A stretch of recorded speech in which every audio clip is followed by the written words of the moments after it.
Stoichiometry can be used for so many things, and one thing it can be used is to determine a formula. And earlier in this section, we saw an example of propane. It was C3H8 instead of CXHY. But anyway, propane burns in oxygen to make CO2 and water. And this actually is something that happens in all hydrocarbons. A hydrocarbon is just a compound with carbon and hydrogen, and sometimes oxygen. We'll see in the next section. But usually carbon and hydrogen. It burns in O2, and the only products that come out are CO2 and water.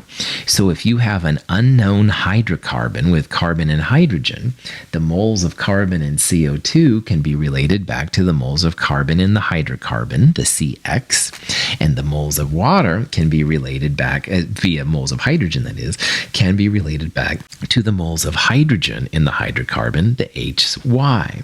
And there's some really cool techniques available in the chemical analytical laboratories to make this kind of thing possible. A combustion reaction of a compound with oxygen forms water and carbon dioxide. The water, represented as blue speckles, is trapped in one chamber, and the carbon dioxide, represented by white speckles, is trapped in a separate chamber. The mass gain of each chamber can be used to calculate the empirical formula of the compound. So in this kind of process, you're taking your hydrocarbon and you're basically, like I said, burning it. The O2 comes in, it reacts with your sample, it's super hot, you end up making CO2 and water. But then the stream of CO2 and water, which are both gaseous at this point, are sent through some kind of apparatus. And there's different chemicals we're going to see that absorb water well, and some of them absorb carbon dioxide well. So magnesium perchlorate is the first one. It absorbs water pretty readily.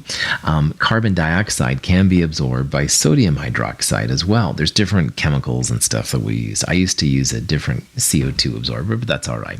Either way, if you measure those absorbers before and after, the difference between the masses will be the mass of water or the mass of CO2. And so it's pretty easy to figure out how many grams of CO2 were created and how many grams of CO2 were created in these kind of processes, which is really cool.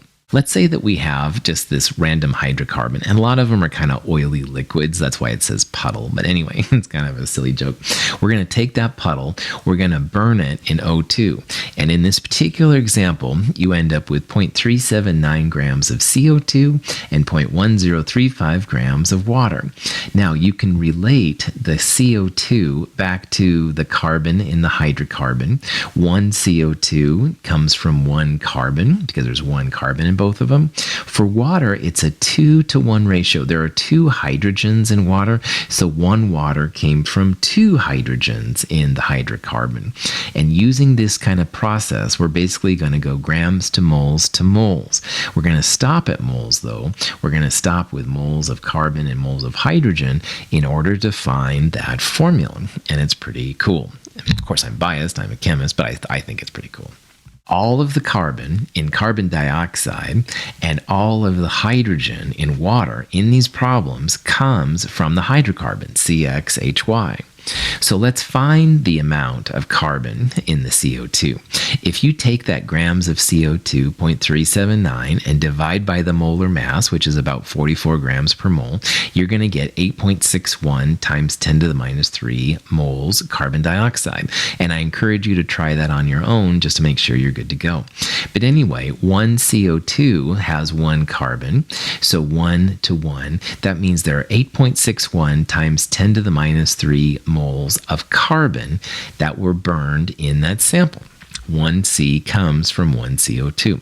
For water, there's that 2-to-1 ratio. So if you take 0.1035 grams of water and divide by the molar mass of water, which is about 18 grams per mole, you're going to get that 5.744 times 10 to the minus 3 moles of water. However, to find moles of water, 1 mole of water has 2 moles of hydrogen, so we'll multiply the moles of water by 2 to get 1.149 times 10 to the minus 2 moles of hydrogen. So remember that 2-to-1 ratio, it's H2O. That's why we're multiplying by 2. We want just the hydrogen from water, just like we wanted just the carbon from carbon dioxide. Now we can find the ratio, and usually it's easier to put the smaller number on the bottom and the larger number on the top, but you could do it the other way.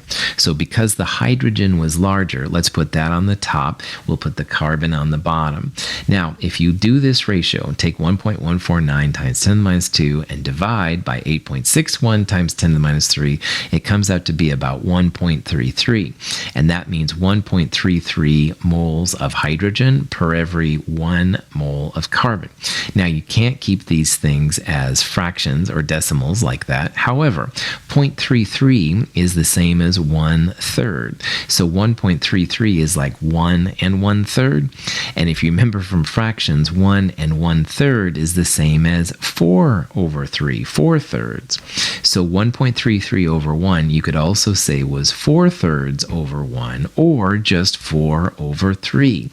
There's 4 moles of hydrogen for every 3 moles of carbon. That means the empirical formula, that smallest whole number ratio of atoms, C3H4. So this is a cool way to find the empirical formula, and you don't need really a mass percent as long as you can collect the water and CO2 and back calculate it. Pretty cool little technique.